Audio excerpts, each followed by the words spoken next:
5x4. Takže 6. místo Šmulík Vlastimil.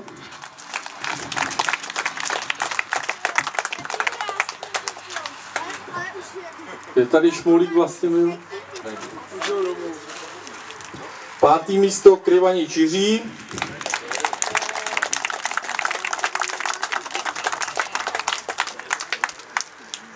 'Ostuda! Já to napravím. Tam. Ne? 4. místo Barta Stanislav. Na hambu, tak?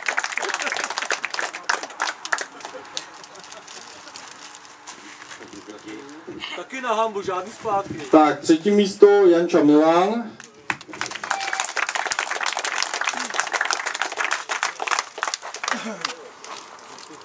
Proto jsem přestal jezdit s velkýma autama, abych to nemusel takhle tahat.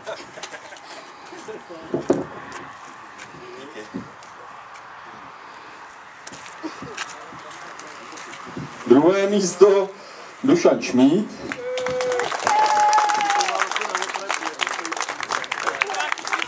To máš jak Angličáka v dětství.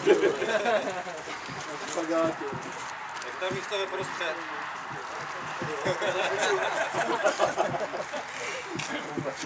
Prostě tu jsou vítězové, vole, tam to dál.